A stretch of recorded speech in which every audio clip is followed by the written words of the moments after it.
Ladies and gentlemen, so far we have talked about Russian history between the turn of the century and 1917.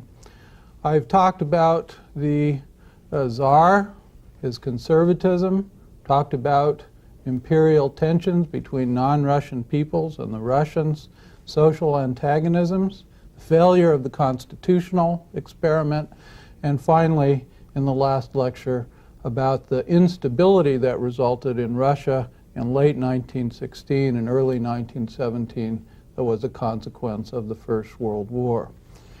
What I want to do today is to try a little change of pace.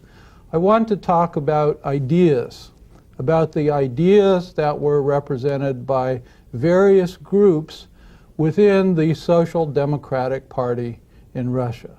Because ultimately, after the Russian Revolution had finished, after the Civil War had run its course, one of these factions, the Bolshevik or Leninist faction of the party, was the one that inherited power in Russia, and a Soviet system under the rule of the Bolsheviks was put into place and lasted 74 years.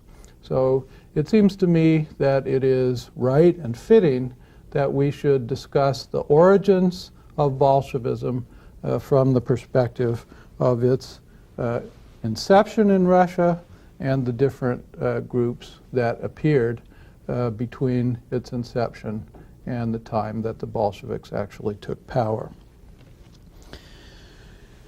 Our story begins in the 1860s, actually. In the 1860s, because it is in this decade that numbers of Russians began to pay attention to the writings of Marx and Engels. It may surprise you to learn that the people who were attracted initially to Marxism were not what in the 20th century we would call social democrats. They were rather the heirs of the socialist revolutionaries. That is, the agrarian socialist party that didn't appear as a party per se until after the turn of the century. This group of thinkers interested in Marxism called itself the populists, or narodniki in Russian. And what interested them about Marx is something specific in his criticism about Western European capitalism and possibilities that they saw for avoiding capitalism and all the evils that flow from capitalism in Russia. In the mid and late 1860s, there were several Russian thinkers who took up translation projects of the first volume of Marx's Das Kapital. This was a volume that appeared in 1864 in German. In 1865, already the first Russian got an advance from a publisher to begin a translation. Didn't complete it, but nevertheless got a substantial part of the book translated. The anarchist and populist Mikhail Bakunin, who was later a rival of Marx, was the person who embarked on this first translation project. Then another man, a populist by the name of Herman Lopatin, took up the project, but he was arrested before he could complete it. And finally, a man called Mark Natanson, who has an interesting history himself. He was a moderate socialist, a believer in civil rights. Not every socialist, incidentally, in Russia believed in civil rights. He was the founder of a very small political party that had some branches in Saratov, which is a Russian province in the southern area of the Volga. Natanson was the one that was responsible for actually finishing the translation of Das Kapital. Now, when this body of Marx's work became available to a wider Russian audience by means of this translation, Marx won many adherents. And the reason he did so is this. populists perceived Marx mainly as a critic of capitalism, as a critic of capitalism of the industrial variety that was witnessable in Western Europe. Many of them had visited Western Europe. They had seen the so-called dark satanic mills of the city, and they found that Marx was the best scientific or scholarly describer, chronicler of the origins and development of European capitalism, and also the person who put his finger on what was most destructive about capitalism. According to the populists, what Marx managed to discover about capitalism is that it is a system of labor that distorts the human personality. The way this happens, this distortion, has to do with the specialization of labor in factory conditions. When one works in a factory, one does a single job, a repetitive job, and does it over and over again for long periods of the day, and if one stays at the same factory, perhaps for large periods of one's life. The populists thought that this concentrated, specialized, often meaningless, and slave-like labor, we would call it robotic labor, because that kind of labor now is mostly done by robots. This kind of labor poisoned the human personality by turning it in a particular narrow direction, so that people in modern capitalist society become known by the very specialized tasks that they do in a narrow field of production, but they're not capable of what the populists call a rounded or integrated personality. To take a silly example, I'm a professor of Russian history. I don't know anything but Russian history, and therefore, in the populist view, I'm too specialized and not useful for anything. Someone that may pump gas is specialized in this, pumps a good tank of gas, gives gas as well as anybody else, but unfortunately for that person, according to the populist perspective, there's a terrible compromise, because if you pump gas, your soul begins to be perverted and twisted. Now, the populists thought that it was possible for a society such as Russia to escape capitalism. The way that they thought that this was possible was to rely on the peasant commune. In the peasant commune, there was a sharing of tasks. People commonly worked in the winter at handicrafts, whether they were male or female. Women often did manual labor in the fields during the sowing and the harvesting season. Decisions were reached by heads of households, and inside of the peasant commune, all decisions had to be unanimous in order for them to take effect. So this was a fully democratic structure. It was a fully egalitarian structure, but most importantly from the populist perspective, it was a structure in which an integrated personality, a rounded personality, might possibly develop, provided, of course, that you could eliminate the obstacles that were in the way of this commune reaching real fruition. That is, you have to eliminate the landed nobility, eliminate the oppressive St. Petersburg bureaucracy, and so on. So the populists in Russia read Marx, but they read him in a peculiar way, and they used him for their own purposes, as a part of their general attack against capitalism in Russia. Now, let me emphasize, we who live in a capitalist society and see around us, even in the so-called underdeveloped world, islands of capitalism, they're multinational corporations all over the earth. We think of capitalism as essentially inescapable. But the populists did not feel that capitalism was in fact inevitable or inescapable. They said, look around. Russian society at the middle of the century, was by and large free, at least in the countryside, of the influence of factory life. And they said that therefore it might be possible to avoid the degeneracy that occurs in Western Europe because of capitalism by making a transition in Russia directly from the land commune to a more productive and advanced form of socialism.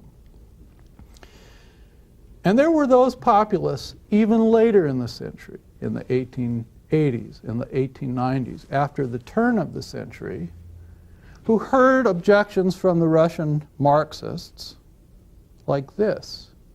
The Marxists said, Marx, of course, is a critic of capitalism, but he argues that every society has to endure capitalism. Therefore, Russia can be no exception. The populists responded to this argument by saying, even if that were true, it is morally incumbent upon us to do everything that we can to avoid this inevitability. Because in their perspective, capitalism was so destructive to the integrity of human beings as such that it was a moral responsibility that fell on every aware person to do what could be done to avoid this terrible disaster of capitalist society. Now,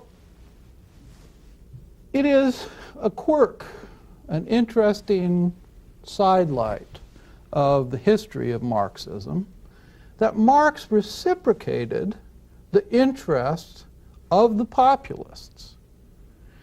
In the late 70s and early 80s, Marx, who followed the developments in Russia carefully, and he especially followed the group called the People's Will, which was a populist group that eventually assassinated Alexander II.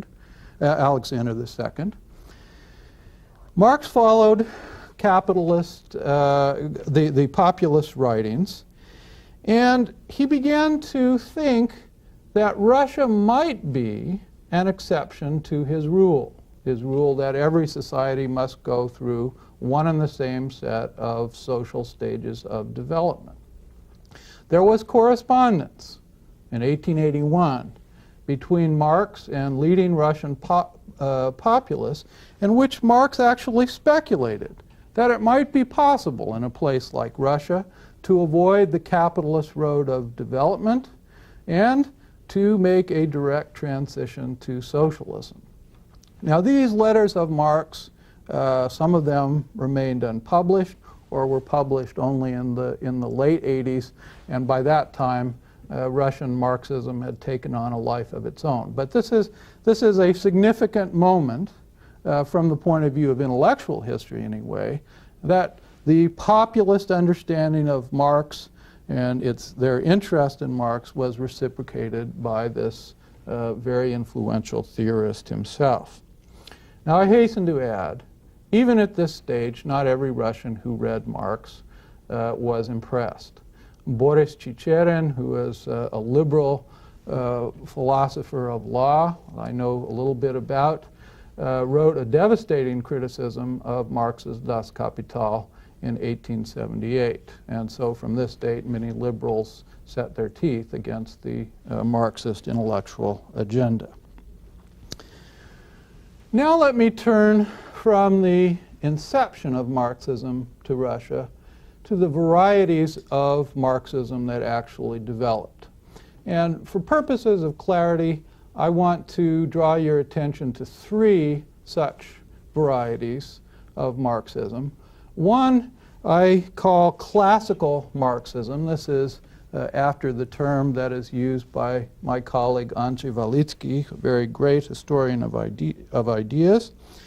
The second is Leninist Marxism, or Bolshevism, if you will. And the third is a movement called God-building, which is a kind of a hybrid between Marxism and secular religiosity. Let's talk about each of these tendencies in turn. First, classical Marxism. The founder of Russian classical Marxism, man usually called the father of Russian Marxism in general, was a fellow called Georgy Plekhanov. Plekhanov was, in the 70s, a revolutionary. He was a veteran of the populist movement. And sometime in the early 80s, 1880, 1881, he became disillusioned by the populists, by the emphasis of the People's Will Party on terrorism. He thought that populism in general and the People's Will Party in particular were trying to do the impossible. They were trying to rewrite the laws of history. They were trying to kill the Tsar and somehow jump to socialism in a society that, in Plekhanov's terms, looked like it wasn't quite prepared to make that socialist leap. Well, Plekhanov cast about in his reading. He was very erudite, was a widely read person, read many European languages, and he became more and more persuaded that Marx, in the scientific sense, rather than the sense that the populists had understood him, had got things right after all. Plekhanov came to see that Marx had discovered the laws of historical development, something that he liked to call the iron laws of historical development. And what are these iron laws? They are that every society has to go through the same stages of development: slaveholding, feudalism, capitalism, socialism, and eventually communism. Plekhanov thought that as each society made the transition from one stage to another, that there was a revolution. This revolution was violent. It involved one class physically dispossessing another class of power, often murdering large numbers of people. Plekhanov believed that this was an unfortunate, from the moral perspective, part of history, but nevertheless, it was a law. It was something that happens, and it is class antagonism that drives history forward. Plekhanov was, in terms of his philosophy, a materialist and a determinist. And this means that he has a strange, it seems to me at least, a strange view of what constitutes human freedom. As a determinist, looking at history, Plekhanov believed that the only freedom that we possess is the freedom to identify with the iron law of historical development. In other words, freedom consists in our conscious collaboration of what must inevitably be in any case. So this, by my lights, is a kind of annihilation of the notion of free will. It's a doctrine that is very difficult, it seems to me, to accept. One can argue that there is a kind of analogy between Christian thinking about freedom and Plekhanov's determinism, in that Christians sometimes insist that when we are in bondage to sin, we are not free. So we are only free when we do what is right, when we consciously bend our will to that of God. What Plekhanov did was to substitute history for God in this intellectual formula that he developed. So that is his rather stunted view, I think, of human freedom. His view toward art was purely instrumental.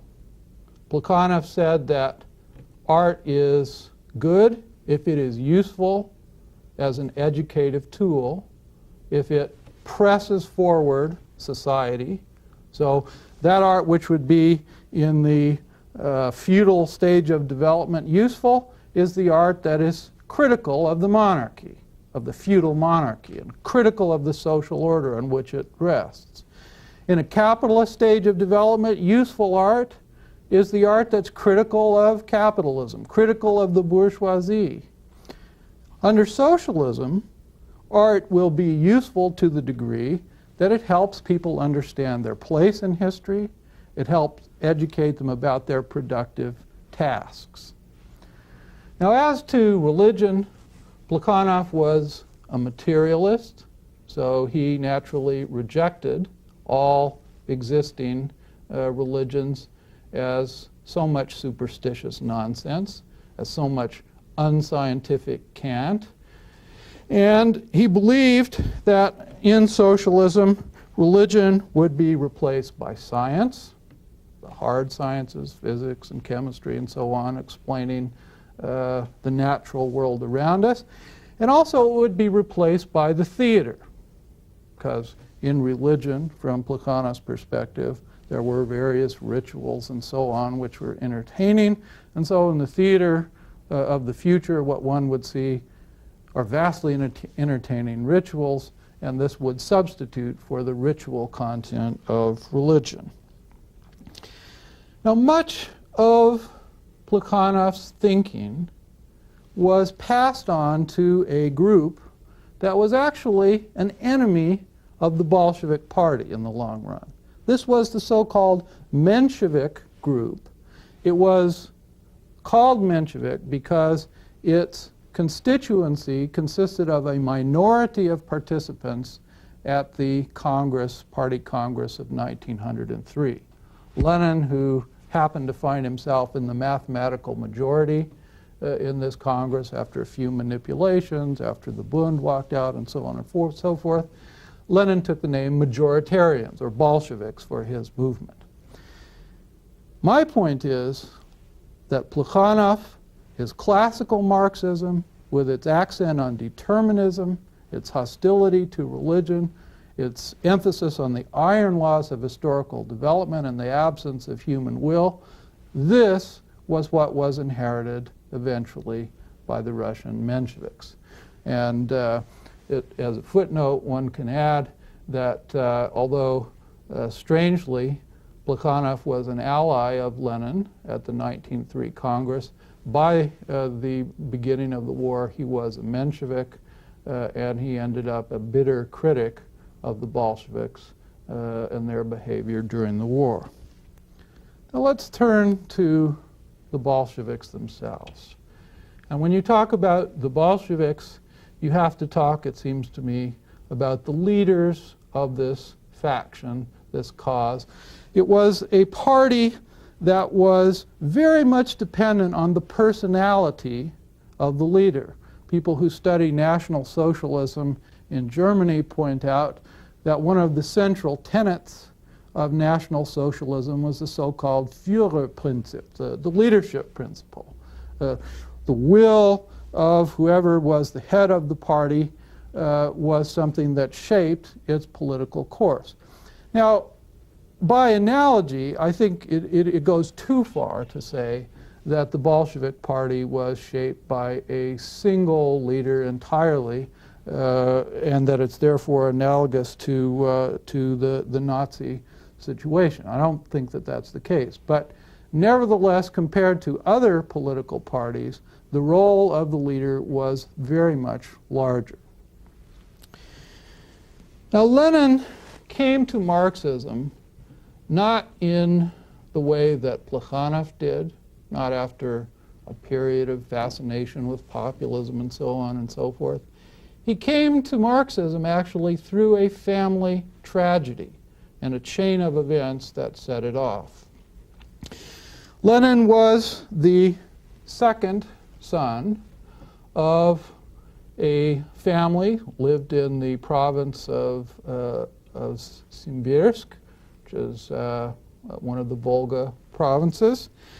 Lenin was a studious, competitive young man. His brother, Alexander, Sasha, as he was called, was several years older, went to Petersburg University, had before him a rather bright career, it appeared, in biology and neural science. And Sasha, unbeknownst to the family, and certainly unbeknownst to his younger brother, got himself involved in populist terrorism politics up to his eyeballs and beyond. In 1887, the older Ulyanov, that was the surname of Lenin, was arrested as a part of a conspiracy to kill Tsar Alexander III. Rather than plead the fifth, which happens in this country, or claim innocence, or say that, well, I was only partly responsible, he accepted full responsibility. Indeed, he portrayed himself to the courts as someone without remorse, and the result was that in 1887 he was hanged for his crime. Now, when this hanging occurred, the young Vladimir Ilyich was not yet out of high school. He was in his senior year at gymnasium. He had not yet taken his exams, which he had to do to graduate from the gymnasium. And this moment for him was a kind of personal, epical moment. He looked around at people in his neighborhood, friends of the family, and he saw that people who had once been friends of his mother and father now shied away from contact with the family. He discovered that when he went to university, that his own behavior was put under special scrutiny. He was involved in his first year at university in a minor demonstration of the sort that had gone on periodically since the 1850s. The result was expulsion from the university. And actually, in order to complete his university training, he had to study as a correspondence student because he wasn't allowed to matriculate along with regular students. From this experience, Lenin developed a lifelong hostility toward liberals, toward anyone who looked at the Tsarist government with any degree of trust. Lenin himself reached the conclusion that no half measure was possible or conceivable when it came to dealing with the autocrats. So in his soul there was a hatred, a violent contempt, not only for the regime, but also for reformers, who after all were willing to play along with certain aspects of the detested regime while wanting to change others. Now, during the period when he was finding his political way, Lenin read a novel by a literary critic of the 1860s, a man called Nikolai Chernyshevsky. This novel is called What Is to Be Done? And it's a very interesting novel if one wants to understand Lenin's psyche, because it portrays something that Chernyshevsky called the new person. Now, this was a kind of code word meaning the new revolutionary person that was going to remake Russian society, make it new all over again. One of the revolutionaries is a man of few words who is a stevedore, who has walked up and down the Volga pulling barges, who's worked in the forests, leveling trees, a powerful person used to the elements, priding himself as a man of the people, and he accuses those associates of his who are softer, who are weaker, who want to make compromises, who want to have a personal life, for example, of being criminals in the eyes of the revolutionary cause. Another one of the members of the heroes of this novel is someone who, to steel himself for what we presume to be the revolution to come, sleeps on a bed of nails at night, toughens himself. One says to oneself, well, this kind of thing is just jejune. This is the sort of thing that adolescents, when they have too much time, think about. But as a matter of revolutionary biography, I think that it is significant that Lenin reading this book and rereading it, said that it is a book that plowed me over. And he described Chernyshevsky, who was a populist and not somebody that in many other things he agreed with. He described Chernyshevsky as a genius. My assessment of Lenin and his psychological attraction toward Chernyshevsky is that he was attracted by the elitism of Chernyshevsky and the toughness of Chernyshevsky.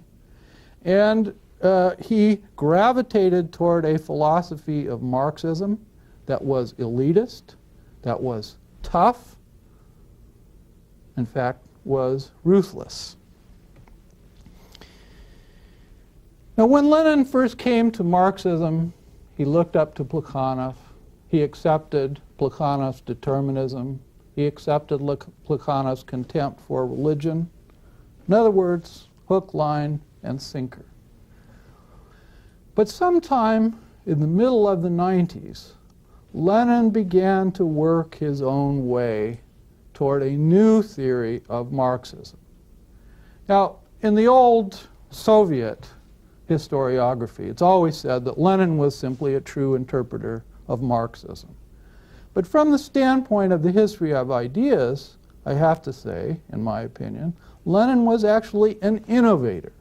Or he was, if you want to use the pejorative language of Marxists, he was a revisionist Marxist. He revised classical Marxism in a new direction, and in the process he created a new political philosophy. Now, what is the essence of Leninism? It seems to me that the essence of Leninism is Lenin's belief in the power of the revolutionary elite. We think of the new men of Chernyshevsky's novel. We think of Lenin as picturing himself as part of a handful of hardcore, dedicated revolutionaries that would, by the imposition of their will, change the historical process in fundamental ways. Now, how would they do this? How would they change the historical process? Well, Lenin argued in some fairly complicated essays that we don't have to review here, but he argued basically this, that what Plekhanov had seen as discrete developments that would take a long period of time actually could occur in one seamless process and could be made to occur relatively quickly if only the revolutionary elite put its will to the test.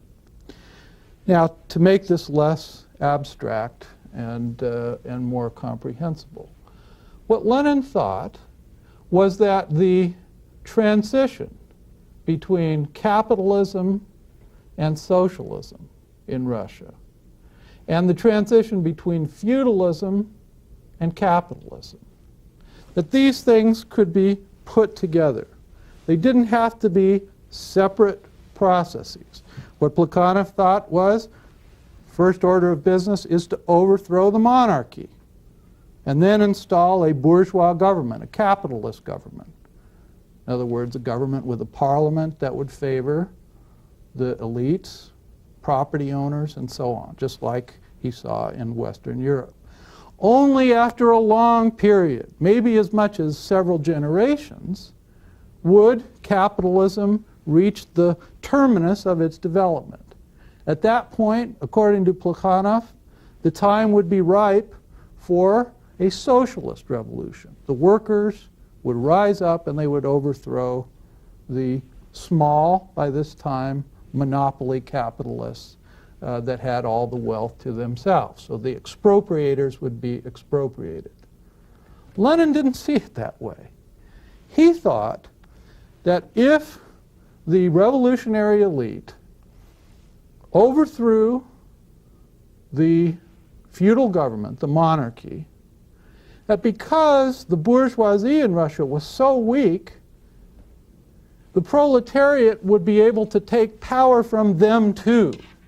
Because in Russia, because of the very peculiar way that capitalism had come. It had come late. It had come with large factories. Cities were already teeming with proletarians.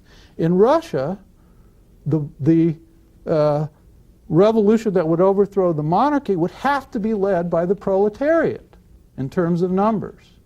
And this same proletariat, if it was guided from the outside by hardcore revolutionaries, could then seize the power and establish a socialist regime.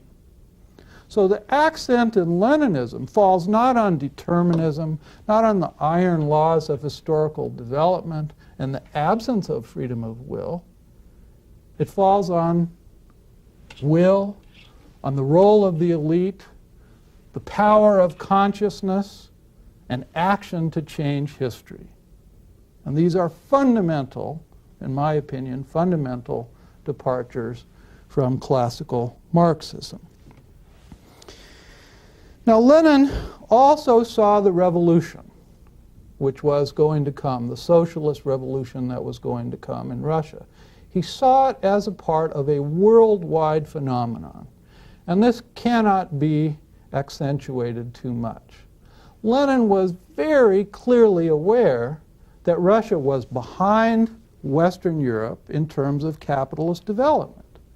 Now, according to Marx, the place where the socialist revolution would first take place would be in the most advanced capitalist country. Because you have to wait until the end of capitalism, till the number of monopoly capitalists are few, and the number of immiserated workers is large. You have to wait till the end of capitalism before the revolution would take place. But we've already seen Lenin didn't accept that notion. He believed that the revolution in Western Europe would take place, but it needed a spark. His idea was that Russia was uniquely positioned to be the first country in which socialism was able to put a government into power, and that the example of the Russian proletariat would prove infectious to the Western Europeans, who would then, once they had caught the spark that the Russians had imparted, would make a revolution of their own. And in the long term, this is what would enable the Russian Revolution, the social revolution in Russia, to survive. Lenin knew that most of Russia was a peasant country. He knew that the numbers, if you just figured them up, didn't look good for an urban-based socialist revolutionary party to take power. However, the spark theory provided the possibility that once the revolution had spread to Western Europe and beyond, that those more advanced societies would help the Russian socialist government to survive. So Bolshevism at its inception is not a Russian, in the narrow sense, ideology. It has worldwide implications, and that is very, very important. Now, Lenin also understood, and he says this in various places, including his 1917 tract, State and Revolution, he also understood that the seizure of power by the proletariat would be destructive and would be dictatorial. In fact, he called the government that would be installed once socialists had seized power, he called this government a proletarian dictatorship, or a dictatorship of the proletariat. He quoted Engels, who said, "Gentlemen, revolution is the most dictatorial thing in the world." And he quoted Engels on this occasion with approval. Lenin believed that in Russia there would probably be a civil war. And he welcomed this. He thought that the proletariat and its allies would be able to win such a civil war. Lenin thought that once socialism came to power in Russia, that it would quickly be able to get rid of a market economy. It would abolish money, having nationalized the banks. It would seize the assets of the exploiting class, and so on. So this was a doctrine that was messianic. It put Russia in a privileged historical position. And it is, in some respects, very like populists in the way it approaches Russia's position. Because the populists, too, thought of Russia as privileged, not to have capitalism. They thought that socialism would come quicker in Russia than elsewhere. So the elitism of populism, the populist emphasis on the special messianic role of Russia in world history, all of this is internalized in in Lenin's form of Bolshevism. And now let me make a brief remark about so-called God-builder Marxists. These were Marxists that began to develop their theories about 1907 or so. They argued that the religious impulse, like it or not, is inherent in human beings. So in this, they fundamentally disagreed with Plekhanov and also with Lenin. But they said that what one needs to do if one is a Marxist is use this natural religious impulse, which is in all human beings, to use this for the victory of the proletariat. Now, how to do that? They said that one should imagine Marxism as a kind of human religion. I mean, we would probably say as a secular religion, or maybe a surrogate religion. And if one imagines it this way, then the individual member of the party, or the individual proletarian who works in the factory, can find salvation in the activity of the collective by taking part in historical events. An individual can achieve a kind of memorialization of himself or herself, achieve salvation through the victory of the proletariat. Now, one of the God builders, a man called Maxim Gorky, who's sometimes a trashy writer and sometimes a great writer, is a very strange case from the point of view of literary critics. Gorky took this notion a step further.